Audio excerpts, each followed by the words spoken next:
rakyat telah memilih dan Allah lah yang menentukan. Ya, kita optimis lah, mudah-mudahan para pemimpin yang dipilih oleh masyarakat dan ditentukan oleh Allah itu betul-betul menjaga amanah. Tugas utama dari penyelenggara negara di semua tingkatan adalah public service, melayani masyarakat, melayani rakyat. Kenapa? Karena mereka digaji oleh rakyat kan. Ya.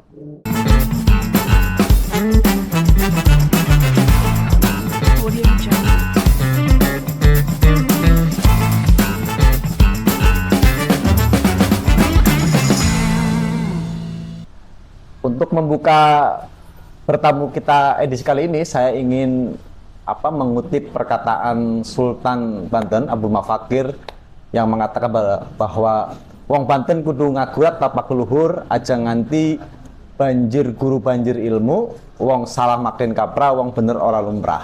Ini perkataan yang menurut saya sangat relevan karena sebagai masyarakat Banten kita itu harus bisa melacak bahkan menggali nilai luhur yang diwariskan para leluhur kita.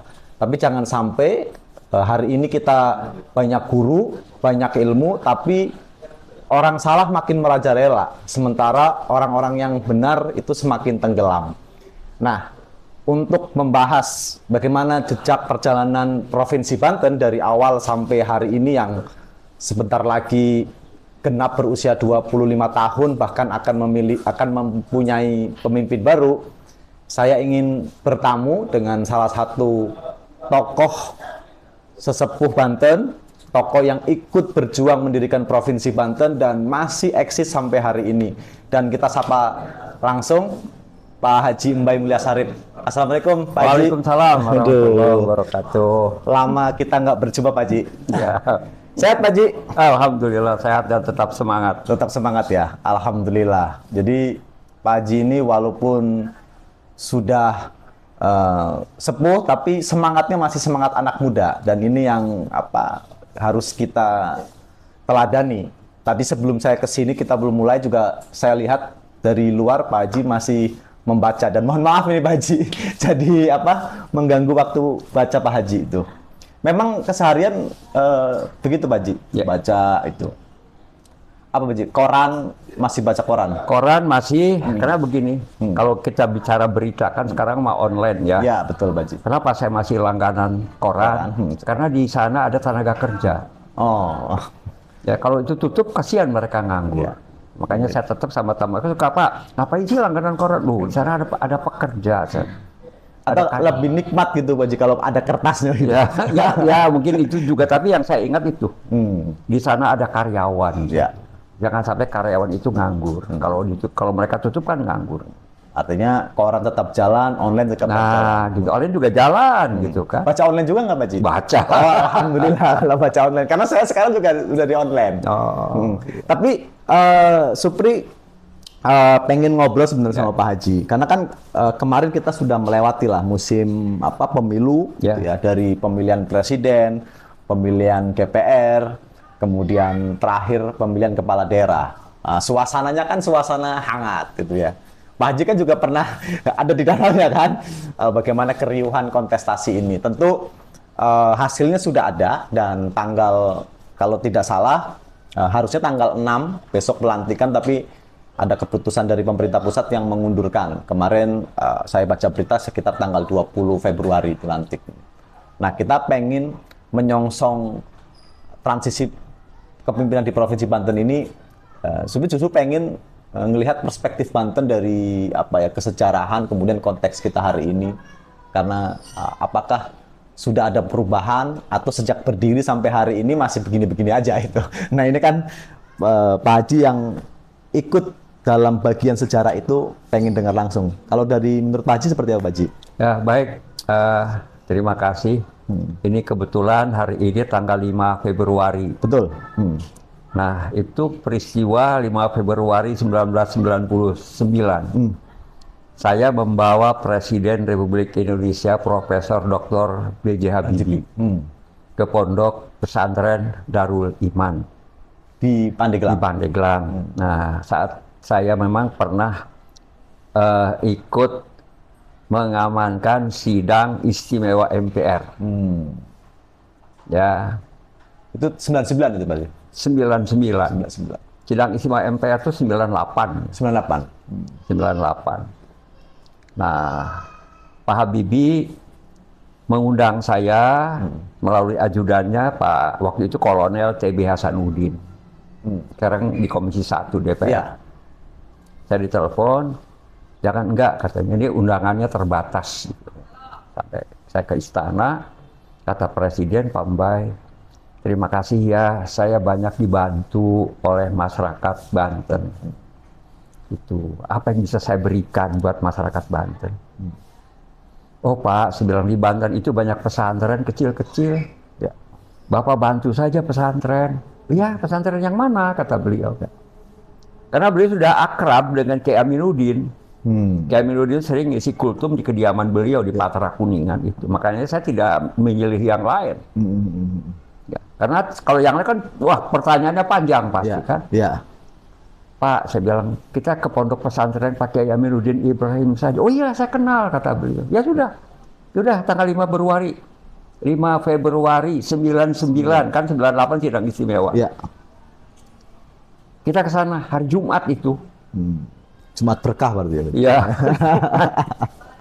Kemudian saya sampaikan ke Pak Kiai Aminuddin, nah, Pak Kiai kita diundang ke istana. Saya nggak ngomong-ngomong soal provinsi ke Pak Kiai juga, ke Pak Habibie juga enggak waktu kan itu silent banget saya. Nah pada saat diundang oleh istana, Ya. Pak Kiai Amin diundang yang akan jadi tamu ya. Ya. Ini kan bertamu nih. Bertamu ya, berbincang tatap muka kalau sekarang. Jadi kalau itu bertamu pada 5 Februari 99 gitu ya. Saya berangkat konvoy. Nah di tol Ciujung itu saya telepon Pak Kiai Amin. Pak Kiai, saya pindah ke mobil Pak Kiai, saya bilang. Di mobil saya ada Ma'mun Muzaki, korlap saya waktu Pam Swakarsa. Oh, yang sempat ikut ke Jakarta juga. Iya, dia korlapnya waktu itu kan. Saya ngomong ke Pak Kiai, kalau Presiden bantu pondok pesantren itu mah biasa, saya bilang. Kita bikin yang luar biasa, monumental. Apa itu? Pak Kiai sebagai tuan rumah, kan kudu nyambut. Apapun mukodimahnya, ujungnya 4, saya bilang. Apa itu? Minta Banten jadi provinsi, minta perguruan tinggi negeri, minta Cilegon jadi kota madya, dan minta pemekaran di Banten Selatan. Siap, kata Pak Kiai Amin. Saya siap jadi wadal. Itu karena waktu itu kan Jawa Barat kenceng kan. Ya.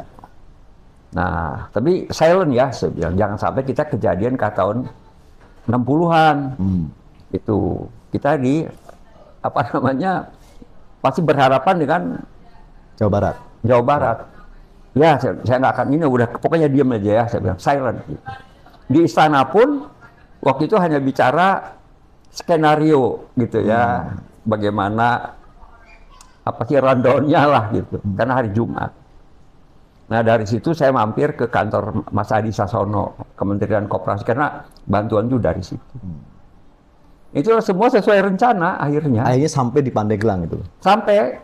Gitu. Dan itu disampaikan ke Pak Habibie. Nah walaupun H-3 saya diundang oleh Bupati Pandeglang, Pak Yitno almarhum. Saya, Zaki, Ma'mun Sohari almarhum, Mansur Muhyiddin, sama Zainal Abidin Sujai, 5 orang.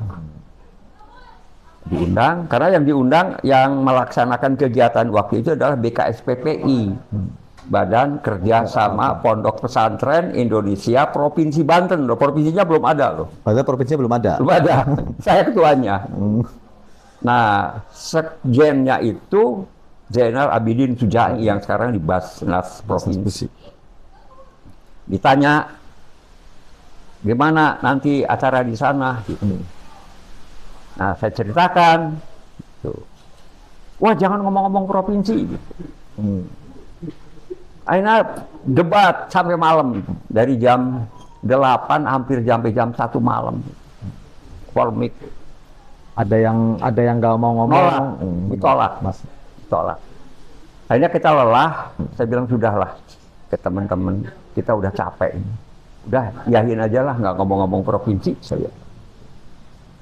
Hanya di mobil, go sesuai rencana. Tugasnya Zaki bikin faksimal pidato ke Kiai Amin. Pak Kiai Mansur tugasnya ngambil mikrofon selesai presiden pidato. Nah, habiskan waktu karena hari Jumat, biar nggak ada orang yang ngomong lagi. Nah, di situ ada Pak Wiranto. Oh, pada situ. Ya, Pangap. Masih Pangap ya. Sebenarnya apa hubungannya Pak Wiranto ikut coba? Ya. Karena kedekatan dengan kami waktu itu. Nah, itulah makanya Pangdam Siliwangi nggak bisa berbuat apa-apa. Pangap udah, saya saksi aja Mbak ya. Sukses ya. Gitu. Nah, jadi sesuai rencana begitu selamat datang Pak Kiai Amin bla bla bla bla ya itu 4 ujungnya karena fleksibelnya Zaki yang bikin. Sampai akhirnya tersampaikanlah isu salah. Ya, kemudian langsung presiden karena hari Jumat kan. Langsung presiden menyatakan silakan diurus ke DPR RI, dibuat undang-undang. Yang perguruan tinggi negeri langsung Mensesneknya Pak Akbar Tanjung. Pada saat itu. Pak Mensesnek itu diproses ya. ITB, Institut Teknologi Baja. Karena ada Krakatau Steel kata. Wacananya begitu. Ya, kata Pak Habibie begitu.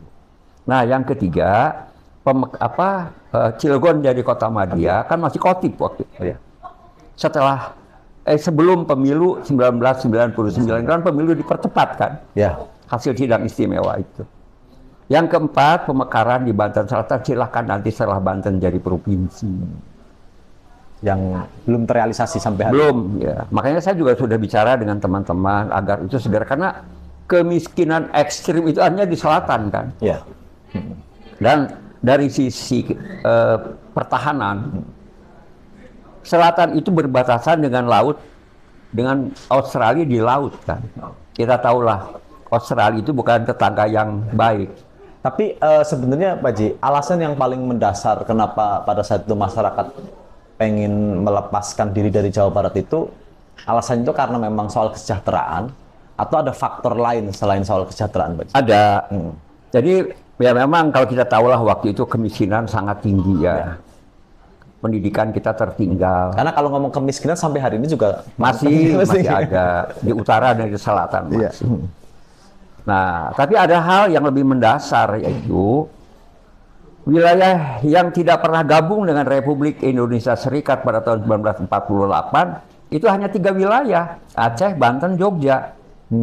Aceh sudah daerah istimewa kan? Ya. Jogja daerah istimewa. Banten masa nggak boleh jadi provinsi? Kemudian tiga-tiganya ini mantan kesultanan semua kan? Dan Jogja masih kesultanan kan? Ya. Nah itu, nah kemudian kita ke Bandung itu juga tidak efisien kan? Berapa jam dulu ya? Kalau sekarang mah jalan tol ada wus, ada segala macam lah. Nah dulu ke Bandung itu bisa 12 jam. Naik perjalanannya? Ya, dari sini ke Jakarta aja 4-5 jam. Naik mobil bus yang kayu itu, campur ayam, campur kambing, segala macam. Dan harus melewati provinsi lain juga kan?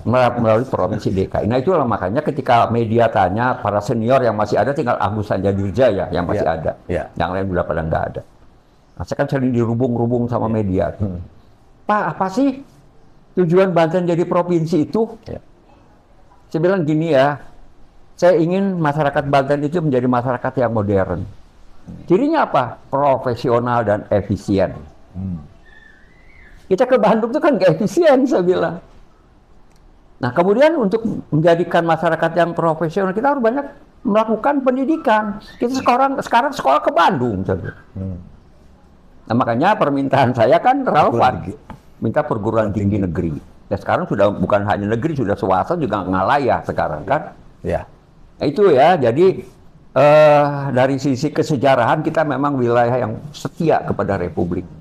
Mohon maaf, Jawa Barat ketika itu jadi negara Pasundan. Suryakarta Legawa presidennya.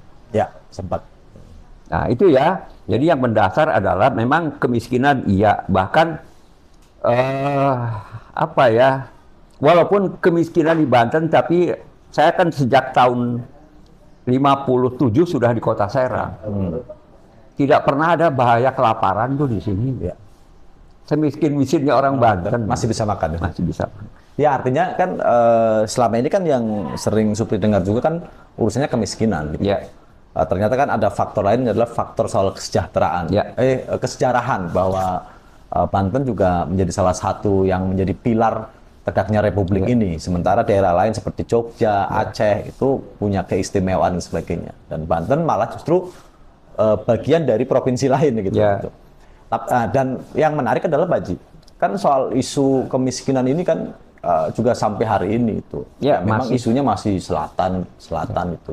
Bahkan kepala daerah di sana kan bahkan nggak malu mengakui bahwa daerah saya miskin itu. Bahkan kadang-kadang suka dieksploitasi untuk mengharapkan belas kasihan dari pemerintah pusat. Nah itu makanya kenapa saya mengusulkan pemekaran di Banten Selatan. Dengan adanya daerah otonomi baru di Banten Selatan, otomatis ada pertumbuhan di sana. Bayangkan coba saudara-saudara kita yang dari Bayah, ya kalau ngurus SIM saja kan harus ke Rangkas. Yang ngurus izin-izin misalnya untuk ini harus ke Rangkas. Dan itu ratusan kilometer itu. Ya bisa 3 jam katanya. Nah kemudian gini, sekarang ya sudah tahun berapa itu sudah ada pabrik semen merah putih di sana. Ya, Bayah. Biaya cukainya ada di Merak. Imigrasinya di Serang. Ya. Coba kalau mereka naikkan nurunkan barang selama dari Merak ke Bayah, kita nggak tahu kan? Iya. Terus orang asing yang ada di sana siapa yang ngawasi? Nah, dengan adanya DOB, daerah otonomi baru, otomatis dengan adanya bupati, nanti ada Polres, ada Kodim, ada imigrasi, ada kejaksaan, ada lengkap nanti di sana. Dan orang mau investasi di sana nggak ribet kan? Ngurus izin-izin nggak jauh kayak gitu. Nah itu ya makanya saya mengusulkan 4 itu salah satunya pemekaran di Banten Selatan. Artinya termasuk saya amanatkan kepada DPD RI yang sekarang alhamdulillah masuk Ade Yuliasi itu. Anda harus memperjuangkan DOB Banten Selatan, moratoriumnya dicabut. Cilangkahan atau Caringin 2 itu. Ya untuk Kabupaten Lebak itu Cilangkahan, Kabupaten Panegelangnya Kabupaten Caringin. Tapi kan kalau yang progresnya sudah mulai terlihat kan yang Cilangkahan. Cilangkahan sudah ada ampresnya. Saya kalau ada waktu PJ Gubernur Al-Mutabar ke situ, saya sampaikan.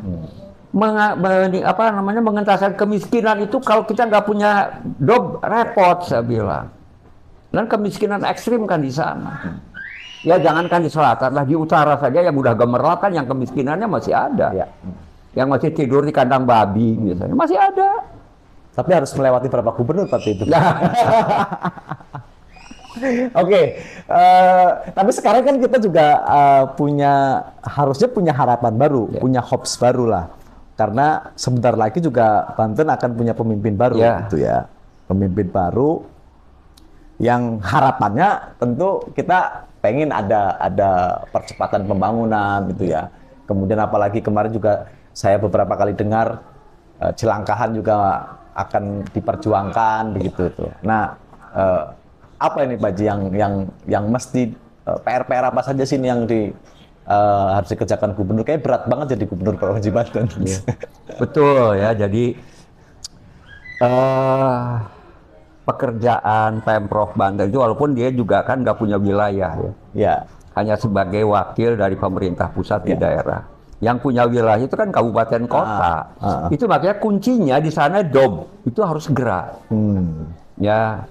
Nah, kemudian gini, alhamdulillah kan kita sudah melampaui dari mulai pileg, ya, kemudian pilpres, kemudian pilkada kemarin berjalan dengan lancar. Rakyat telah memilih dan Allah lah yang menentukan. Ya, kita optimis lah mudah-mudahan para pemimpin yang dipilih oleh masyarakat dan ditentukan oleh Allah itu betul-betul menjaga amanah. Ya karena hidup ini kan cuma sementara. Tugas utama dari penyelenggara negara di semua tingkatan adalah public service. Melayani masyarakat, melayani rakyat. Kenapa? Karena mereka digaji oleh rakyat kan. Ya. Ya, gajinya dari rakyat, baju seragamnya dari rakyat, mobilnya dari rakyat. Lah kalau mereka nggak berbuat untuk rakyat gimana gitu? Harusnya mereka yang melayani kita ya, Pak. Nah, Tapi kan kadang-kadang faktanya itu kebalik. kebalik, kita yang melayani mereka. Karena bangsa, ya maaf ya, bangsa kita ini bangsa feodal kan. Iya, iya, iya. Kan dulunya kita kerajaan. Ya. Ya, sebelum dijajah oleh Belanda yang kerajaan juga, kita dulunya kerajaan, feodal kan. Ya. Kemudian dijajah oleh Belanda yang kerajaan juga, dijajah oleh Jepang kerajaan juga. Gitu. Nah, ketika kita merdeka, mental bangsa kita ini udah ya mental feodal. Makanya ketika dia menjadi pejabat kan pengennya dilayani. Ya. Ya, dipayungi gitu kan. Ya. Bukain pintu mobilnya gitu. Padahal jabatan tertinggi itu, pangkat tertinggi itu kan pensiun. Ya, setelah pensiun mau apa? Kalau dia perilakunya waktu dinas tidak baik, dicuekin nanti. Ya. Sama masyarakat dicuekin. Nah, tapi kalau dia ketika menjabat melayani, itu tidak akan dilupakan oleh masyarakat. Ini tahadusan bini. Masa ini apa sih ketua RT aja bukan? Tapi semua orang kan datang ke sini, yang ngadu, yang apa datang ke saya. Kenapa? Karena saya terus berbuat kebaikan. Itu ya, jadi pesan saya kepada para kepala daerah terpilih ini, ya jadilah penyelenggara negara yang baik, yang menjalankan amanah, karena jabatan itu cuma sementara. Tapi kalau Pak Haji ini lihat sebenarnya, apa sih sebenarnya yang PR paling mendasar di Provinsi Banten, Pak Haji? Menurunkan angka kemiskinan.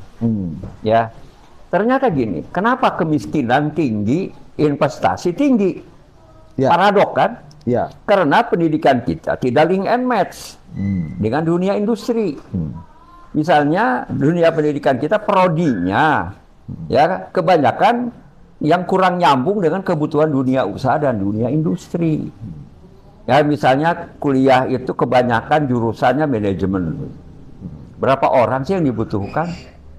Atau misalnya HRD yang kuliahnya di hukum atau fisip. Berapa orang sih anggota DPRD sampai DPRD provinsi itu cuma berapa orang? Nah, yang paling banyak dibutuhkan adalah tenaga teknis. Kita punya kawasan industri kimia, petrokimia. Dari mulai Bojonegara, Gerem, Anyer. Ya. Nah, itu yang dibutuhkan itu tenaga teknis kan. Sementara kita, SMK kita, kemudian perguruan tinggi kita kurang. Artinya Pak Haji mau bilang bahwa pertama problem kita salah satunya adalah SDM, Ya. kemudian daya saing, Betul. anak-anak didik kita yang kalah bersaing dengan masyarakat yang datang dari luar. Kan sekarang saya punya kampus juga Universitas Mataul Anwar ya. Ya, oh ya ini Pak Haji Mbak Emil Sarip, beliau juga ketua umum PB Matlatul Anwar itu ya. Itu saya sampaikan kepada rektor, ke semua jajarannya. Ketika anak-anak calon mahasiswa daftar, saya bilang, jangan diturutin apa kata dia mau daftar ini. Sampaikan market itu adanya di ini, di ini, di ini. Apa di dunia industri, ya, yang petrokimia, yang industri yang lain. Jadi kalian harusnya daftarnya kuliahnya ke prodi itu. Nah kemudian ketika Pak Andra datang ke sini juga setelah penetapan di KPU, saya sampaikan. Untuk mengatasi itu, saya bilang, bagaimana akibat tidak link and match-nya dunia pendidikan dengan dunia industri dan dunia usaha, saya harap sebilang Pak Gubernur bisa mengkoordinasikan Dinas Pendidikan untuk SMK-nya, Dinas Tenaga Kerja, dan Perindakop. Tiga ini harus betul-betul kolaborasi, saya bilang. Jangan bikin, malah misalnya untuk merubah prodi dipersulit misalnya. Kebanyakan SMK kita jurusannya apa? SMK kimia itu sedikit. Hanya di Cilegon ada satu kalau nggak salah. Nah kan yang kerap jadi problem di lapangan kan kadang-kadang gini Pak Haji. Provinsi itu seolah-olah menjadi kabupaten kota ke-9 gitu ya. Sementara kabupaten kota juga jalan masing-masing. Kita berapa kali lah sesudah ketika liputan di lapangan, ketika acara musrembang dan sebagainya, memang ada perwakilan kabupaten kota, tapi kadang-kadang bukan langsung top leadernya itu. Ini kan yang kadang-kadang kerap menjadi Ya, problem. betul gini. Itu kan diperlukan pimpinan di Pemprov ini orang-orang yang punya wibawa. Ya. Nah, ketika misalnya mengundang bupati wali kota, datang mereka karena ada wibawa. Nah, waktu zamannya Wahidin jadi wali kota pun kan kalau diundang gubernur nggak pernah datang. Kan? Ya. Betul ya. Nah, kemudian supaya jangan jadi kabupaten kota ke-9, Pemprov itu dorong anggaran saja. Jadi tinggal ikut ngawasi, jangan bikin proyek sendiri gitu. Fasilitator. Nah, drop aja anggaran ke daerah, ke kabupaten kota, kemudian awasi. Mereka akan berwibawa kan. Ya. Begitu kalau hanya jadi itu, setiap datang ke kabupaten kota pasti diamparin karpet merah tuh. Kalau lihat dari struktur partai harusnya bisa sih, Baji. Ya harusnya bisa. Karena dari pusat, provinsi, kemudian di beberapa kabupaten kota kan rada linear nih. Ya sekarang ini kayak kenapa jadi kayak kabupaten ke-9? Karena itu dia bikin proyek sendiri apa enggak. Sebaiknya jangan. Itu kenapa, Ji? Karena ego sektoral itu. Boleh jadi begitu. Atau karena masing-masing. Ya karena ada sesuatunya itu. Apa ini sesuatunya? Beda kepentingan atau karena beda baju itu kepala daerahnya. Ya itu ego sektoral itu. Ya kemudian kalau punya proyek sendiri kan juga di belakang proyek itu kan kita tahu lah. Ya. Ini yang harus Nah, harusnya Pemprov itu betul-betul jadi wakil pemerintah pusat di daerah. Anggaran yang ada serahkan ke kabupaten kota. Awasi saja. Awasi. Nah, dia akan kalau datang ke kabupaten kota atau ngundang dia pasti datang. Ya. Itu karena apa? Karena udah ngasih. Kalau udah ngasih nggak datang, nah itu kebangetan gitu ya. Jadi jangan sampai Pemprov punya proyek sendiri. Anggarannya aja di drop kabupaten kota. Kalau Pak Haji lihat sosok Pak Andra, mudah-mudahan saya dengar beliau orang kerja ya. Orang kerja dan nggak banyak teori. Itu ya. Ketika ngobrol dengan saya, beliau tidak banyak tidak banyak konsep lah. Dan kemudian yang saya tekankan itu adalah masalah pendidikan. Kan salah satu cita pemerintah sekarang itu meningkatkan kualitas SDM lewat pendidikan. Nah, pendidikan itu sekarang sekolah-sekolah swasta banyak yang tutup. Kenapa? Karena kalah sekolah negeri. Saya bilang kalau negara mau bangun sekolah kan harus bebasin tanah, ngebangun, akhirnya kayak SMK kali helikopter itu saya bilang. Ya, kenapa? Korupsi di situ. Tapi kalau sekolah swasta ini misalnya Muhammadiyah, Matlul Anwar, terus Al-Khairiyah, ini kan lembaga pendidikan yang didirikan sebelum Indonesia merdeka. Besar jasanya. Tinggal bagaimana, mereka sudah punya bangunan, mereka sudah punya gedung, sudah punya tanah, tinggal diperkuat oleh Pemprov. Diberikan perkuatan untuk peningkatan kualitas bangunannya, kualitas pendidikannya, kualitas gurunya. Jadi mereka jangan kalah oleh sekolah negeri. Nah, beberapa hari yang lalu ada kepala SMA Negeri 1 datang ke sini. Itu kan alma mater saya. Saya karena alumni senior mungkin ya, kepala SMA-nya datang. Saya tanya kualitas SMA 1, turun Pak. Turun. SMA 1? Ya, SMA Negeri 1 Serang, turun. Kenapa? Kebanyakan murid. Nah saya bilang. Kebanyakan murid apa karena sekarang sudah tidak ada unggulan, Baji? Ya kebanyakan murid, akhirnya apa? Cek orang Serang mah, orang keanggermi. Tegageroh. Muridnya belak-belakan tuh kepala SMA bicara. Nggak ke Tegageroh, Pak. Apa itu artinya? Ya, tidak ini apa? Ya karena kebanyakan murid. Ruangan kelas terbatas. Tanah juga SMA Negeri 1 itu kan luasnya juga sedikit, cuma 4.000 meter kalau nggak salah. Itu padahal sekolah paling favorit. Sekolah paling favorit itu. Serang. Ya dulu alumni SMA 1 itu kan banyak yang jadi lah. Ya. Nah ini salahnya apa? Sekolah negeri jadi turun kualitasnya karena kebanyakan murid. Sekolah swasta tutup. Kekurangan murid. Kekurangan murid, kosong. Kita lihatlah, Efek zonasi itu, ya, Pak Haji. SMA 17 tutup, Ya, SMA Prisma tutup. karena kurang murid. Karena ya bukan kurang, nggak ada muridnya. Nggak ada murid. Terus Mataul Anwar juga sama, tutup. Semoga ini menteri yang baru ngerubah itu.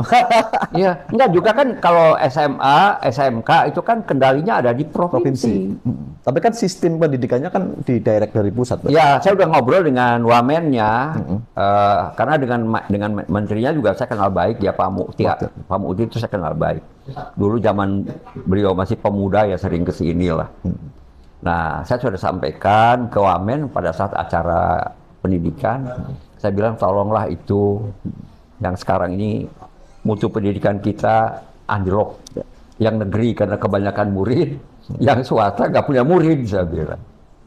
Jadi mudah-mudahan nanti Mendikdasmen ini melakukan perubahan-perubahan. Jadi Pak Andra sebagai Pak Andra dan Pak Dimyati itu ya. Kan kita nggak boleh sebut satu aja nih. PR-nya itu kemiskinan. Ya, Kemudian pengangguran. Pembangunan sumber daya manusia kita. Nah gini, oke lah, setelah hampir 25 tahun kita ya, saya katakan mau 25 tahun. Ya mau 25 tahun, dan di awal kepemimpinan Pak Andra dan Dimyati ini. Banyak yang masih harus dikerjakan. Kalau pembangunan fisik, bisa oke lah kelihatan. Ya.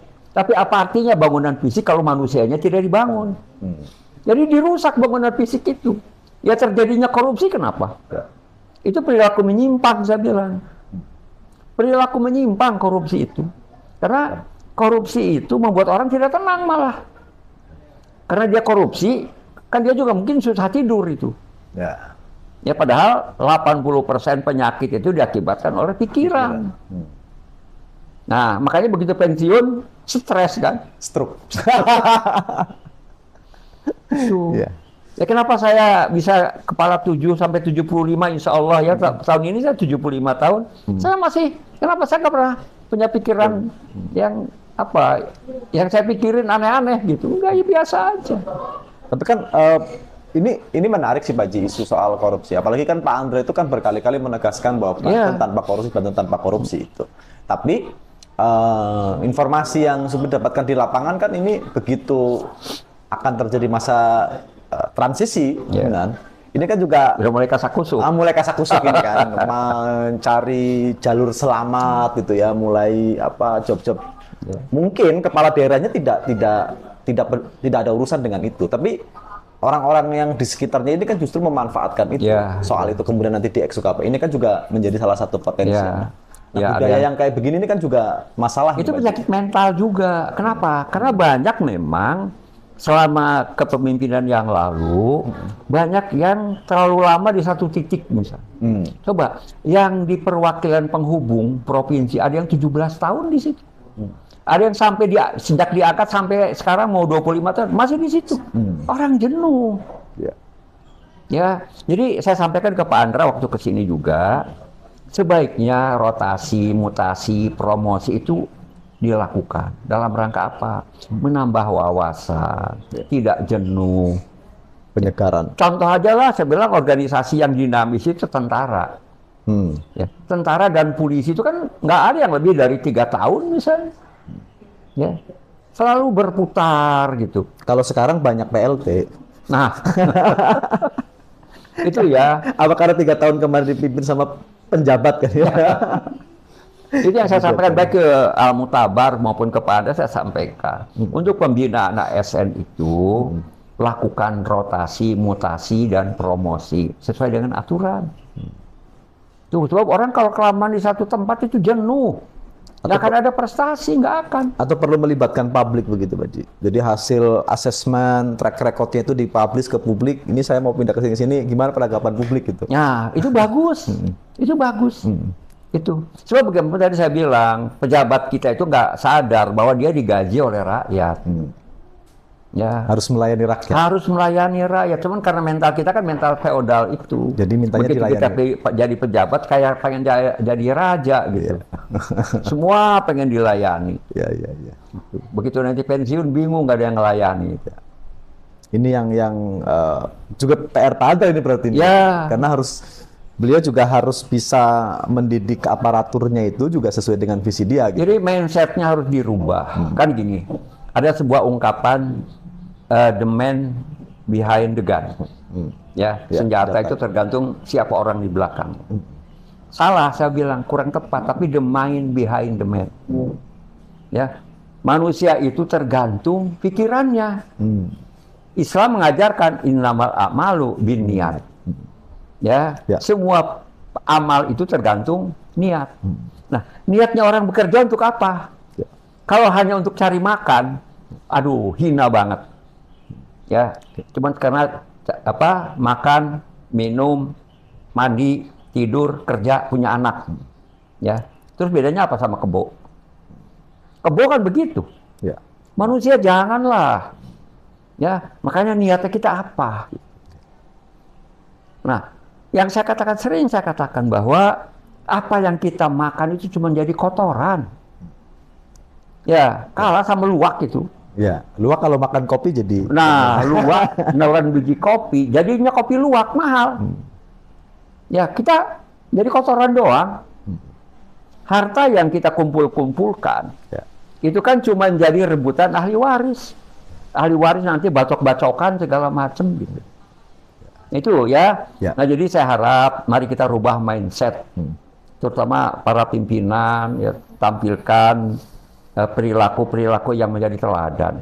Teladan bagi anak buah.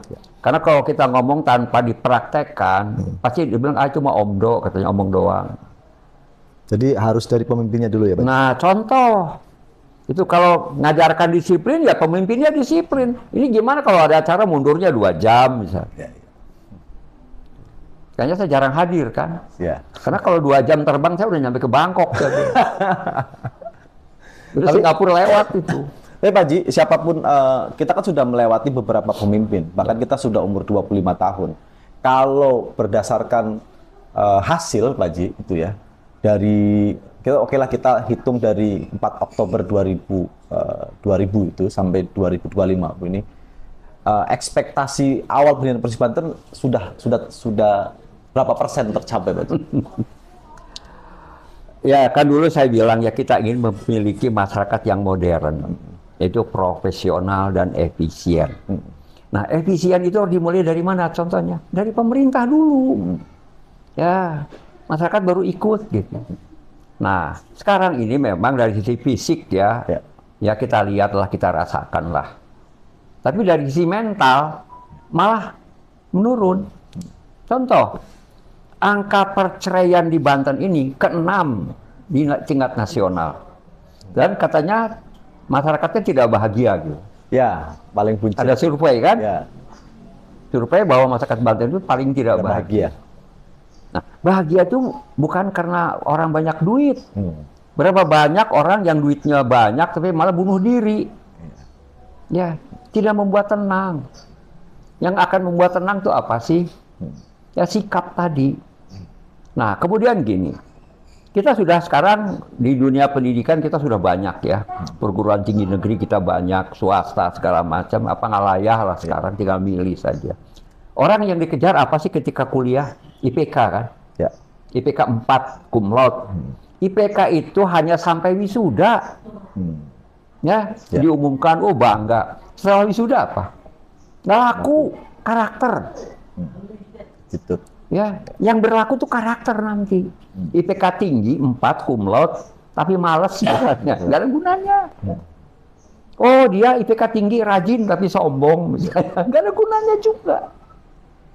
Artinya itu. Karakter mental itu ya, Pak? Karakter itu yang mengurusi karakter itu agama. Coba semua ritual Islam, ibadah mahdohnya itu tujuannya apa? Semua tujuannya adalah karakter. Jadi sholat kita, puasa kita, zakat kita, semua manfaatnya untuk kita. Ya, sholat tujuannya apa? Tanha anil fahsya wal mungkar.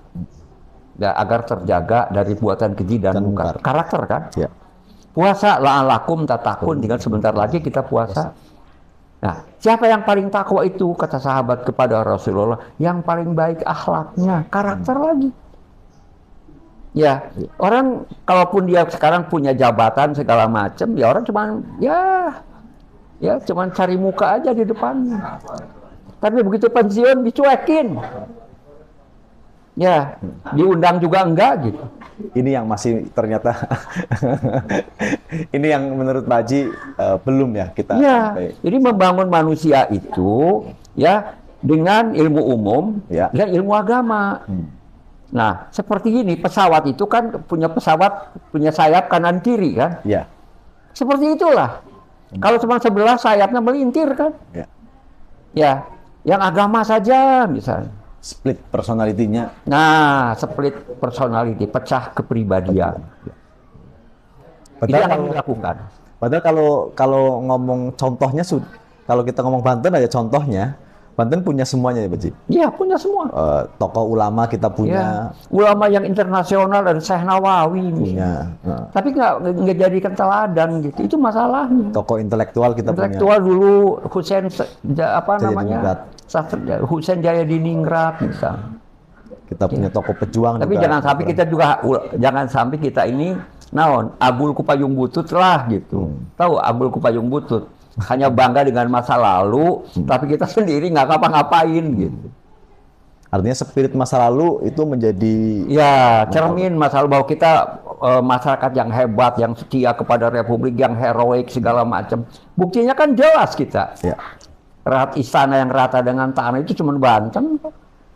Kenapa? Itu heroisme, patriotisme. Itu kan saya mengutip pernyataannya Pangeran Mangkubumi, daripada diinjak oleh penjajah lebih baik rata dengan tanah. Itu pernyataan Pangeran Mangkubumi. Oh, pesannya nggak boleh kompromi nih ya. Nah, Jadi pejabat-pejabat Banten tuh nggak boleh kompromi sama yang bau-bau koruptif. iya, gitu, tegas gitu kan, tegas, lugas. Ya itu dia gambarkan dengan golok. Ya, golok itu kan filosofinya itu tegak lurus, jujur, berani, tegas. Dia tidak kompromi kalau itu salah gitu ya, Pak. Ya, Oke, siap. Terakhir Pak Haji, apa pesan untuk masyarakat Provinsi Banten itu ya? Kita bentar lagi punya pemimpin baru di usia yang ke-25, seharusnya usia 25 itu kan usia matang. seperempat abad. Seperempat abad dan usia pernikahan. Rasulullah nikah Karena usia Kanjeng 20. Rasul itu nikahnya umur 25. Artinya kan itu usia yang matang kalau orang itu, karena dia akan memulai membangun rumah tangga. Kalau kuliah tuh udah S3 itu. Udah S3 gitu. Nah, apa ini Pak Haji pesannya buat Provinsi Banten, baik untuk pemimpinnya, termasuk menurut saya juga pemimpinnya itu juga tidak bisa bekerja sendiri, tapi masyarakatnya juga harus punya kepedulian. Baik, jadi alhamdulillah ya kita sekarang memiliki pemimpin baru hasil pilkada kemarin yang berjalan dengan lancar, tidak ada konflik apa segala macam insya Allah. Nah tentu saja saya ingin berpesan menurut perspektif agama, ya bahwa kita semua umat beragama ini, umat yang beriman ini harus yakin seyakin-yakinnya bahwa kita diciptakan oleh Allah itu untuk apa? Ibadah. Wa ma khalaqtul jinna wal insa illa liya'budun. Ya, bukan berarti Allah perlu ibadah kita. Nauzubillah min dzalik. Allah mah nggak perlu apa-apa. Jika semua manusia di muka bumi ini durhaka semua, jahat semua, korup semua, Allah nggak pensiun jadi Tuhan. Jika manusia ini soleh dan solehah semua, ya yang ada, yang nanti sampai kiamat terakhir ada, semuanya soleh dan solehah, tidak menambah kemahakayaan, kemahakuasaan Allah seujung tai kuku pun. Semua ibadah itu manfaatnya untuk kita. Kita yang akan merasakan. Nah, oleh karena itu saya berharap niatkan ya, innamal a'malu binniyat. Jadi semua jajaran di pemerintahan dari yang paling tinggi sampai yang paling rendah, semua jajaran masyarakat niatkan semuanya dalam rangka ibadah, dan itu yang akan membuat kita jadi tenang, jadi tentram. Ada sebuah penelitian bahwa sakit itu akibat pikiran 80%. Nah, kalau kita tenang, tentram ya, insya Allah sehat deh. Ya, nah itu ya, jadi harapan saya adalah para pemimpin kita yang hasil pemilihan yang dipilih oleh rakyat dan ditentukan oleh Allah itu betul-betul menyadari bahwa mereka bekerja ibadah ngurusi rakyat karena mereka digaji oleh rakyat. Terima kasih Pak Haji. Ya. Semoga obrolannya ini juga memberikan manfaat Amin. kepada saya maupun masyarakat Provinsi Banten, dan kita akan ketemu di episode bertamu selanjutnya. Mari kita jernihkan pikiran karena Republik ini dan provinsi ini juga dibangun dengan jalan pikiran. Sampai ketemu di bertamu edisi berikutnya. Assalamualaikum warahmatullahi wabarakatuh. Waalaikumsalam warahmatullahi wabarakatuh.